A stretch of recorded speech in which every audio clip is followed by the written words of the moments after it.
What can I say? I'm sorry.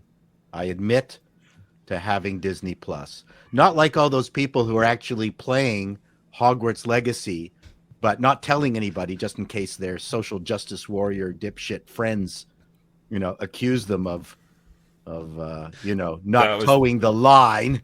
I thought that Paul was was going in. honestly that whole palaver was either like the biggest fail to cancel a game ever, or it was the best psyop on the part of the developers in history, and I honestly can't make up my mind which it was. It would not be as popular if this shit didn't go down. Yeah, I'm certain. I mean, I think so. Yeah, because there are people out there who will just buy it just to piss these people off. yep. Yeah, like I said, I may get it for the PlayStation 5, and I don't even have a PlayStation 5. What I found was funny is when we learned it has a transgender character in it, and they're just, oh, it's just pandering and all this kind of stuff. Yeah, we were talking about this last night in open bar. It's like they're giving you everything you want, and you're still mad. Like it's like JK had nothing to do with the game at all. Like, what is your problem here? Like, I just don't. Yeah, there's nothing. You can never appease these people. That's what we've learned. Time and time again. That's why you never say you're sorry. That's why you never give them an inch, because they're going to take 10 miles.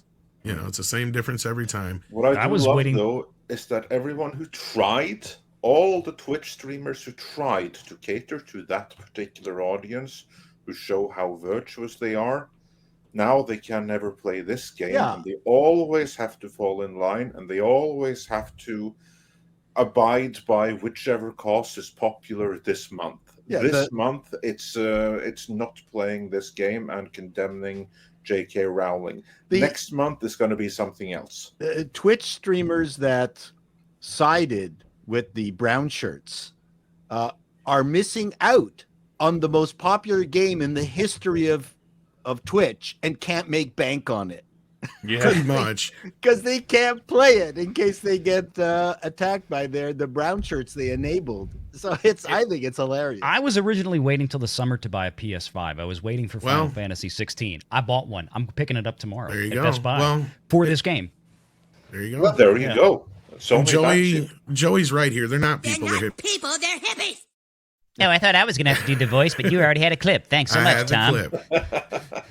Yes, it does. The game looks good. It has a little bit of that. What's that big Japanese game where you that just came out? Final Fantasy? No. It's an open game. That's everyone says is way too hard. They're always complaining it's way too hard. Elden Ring. Elden Ring. Thank you. It has Elden Ring elements to it. It looks really good. Yeah. I mean, these, by the way, are the same people who can't beat Glass Joe in a fight. But what did you think about the voice actor for Harry who backed out and apologized for being the voice actor and taking a check? Oh, for fuck's sake! What did you think? I did not hear about that. The thing is, even if he does, I bet there'll be people out there who still hate him because he was involved in it in the first place. It's not enough. Like I just said. Yeah, it's not enough. It's never enough. Well, we'll get to see if it is enough because guess what, Drinker and crew? An alternative game to Hogwarts Legacy is pledging to donate a portion of the profits to trans charities.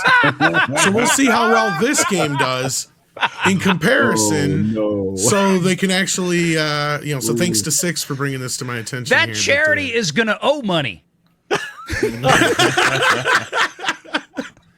The thing is, if you're a unscrupulous games developer, like an indie developer who just wants attention and just wants people to see your game that nobody would care about otherwise, you could do this and just do it as a stunt, and it'd be like, oh, we'll give a proportion of our profits, like 0.01% to charities, and suddenly you've got people buying your game just to virtue signal. Like, it's the economy of stupidity is powerful these days.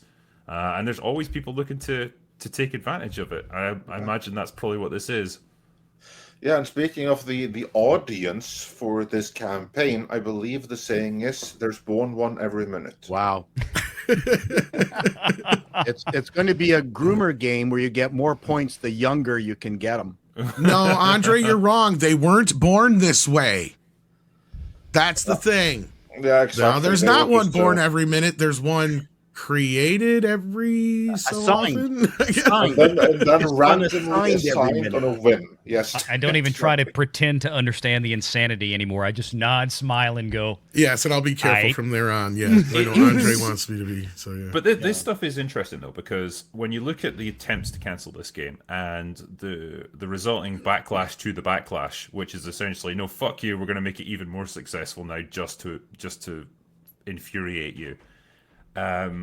It does make me wonder, is this some kind of like watershed moment in all this stuff, like the battle for media? I was thinking the same thing. I'm just putting a video together on that. I'm trying to get Maslow's hierarchy of stupidity. I'll say this real quick. It is for Warner Brothers, Drinker. This was a big business maneuver for them, for Warner Brothers Discovery, for Zaslav. The success of this game is going to have a massive impact going forward on what they do to reboot, soft reboot, set up for a sale, whatever they're going to do with the Harry Potter franchise. If this game is successful, bank on it right now. They will make a movie based on 19th century Hogwarts, just like this game. Tell you that's the next step. I can see that coming. Drinker, do you think this is a turning point? I don't know, because it's easy to label, like any sort of high profile clash like this. It's easy to say, oh, this is the turning point where we're going to start winning now or whatever. And sometimes it's a more gradual process than that. And I think what you'll probably need is a gradual avalanche of moments like this. The next Battleground might be a movie, it might be a TV show, but it does feel like it's happening more and more often now. I think last year, the Rings of Power was probably a real battleground for this stuff.